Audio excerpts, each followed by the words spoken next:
Mark chapter 3, verses 20 to 35. Jesus came home, and as usual a crowd gathered, so many making demands on him that there wasn't even time to eat. His friends heard what was going on and went to rescue him, by force if necessary. They suspected he was believing his own press.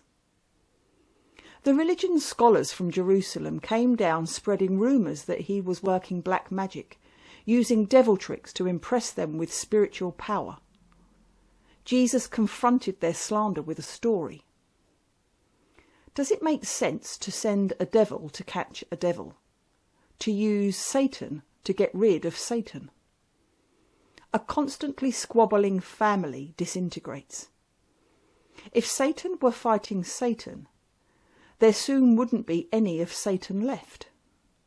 Do you think it's possible in broad daylight to enter the house of an awake, able-bodied man and walk off with his possessions, unless you tie him up first? Tie him up, though, and you can clean him out. Listen to this carefully. I'm warning you. There's nothing done or said that can't be forgiven. But if you persist in your slanders against God's Holy Spirit, you are repudiating the very one who forgives, sawing off the branch on which you're sitting, severing by your own perversity all connection with the one who forgives. He gave this warning because they were accusing him of being in league with evil. Just then his mother and brothers showed up. Standing outside, they relayed a message that they wanted a word with him. He was surrounded by the crowd when he was given the message. Your mother and brothers and sisters are outside looking for you. Jesus responded, Who do you think are my mother and brothers? Looking around, taking in everyone seated around him, he said, Right here, right in front of you, my mother and my brothers. Obedience is thicker than blood. The person who obeys God's will is my brother and sister and mother.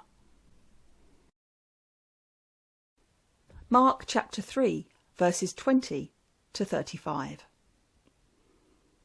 Then Jesus entered a house, and again a crowd gathered, so that he and his disciples were not even able to eat. When his family heard about this, they went to take charge of him, for they said, He is out of his mind.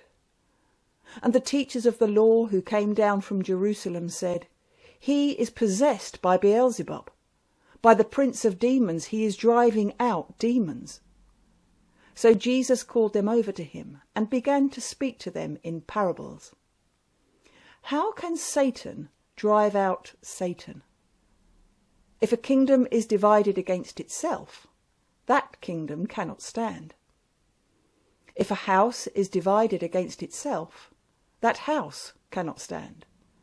And if Satan opposes himself and is divided, he cannot stand. His end has come. In fact, no one can enter a strong man's house without first tying him up. Then he can plunder the strong man's house. Truly, I tell you, people can be forgiven for all their sins and every slander they utter, but whoever blasphemes against the Holy Spirit will never be forgiven. They are guilty of an eternal sin.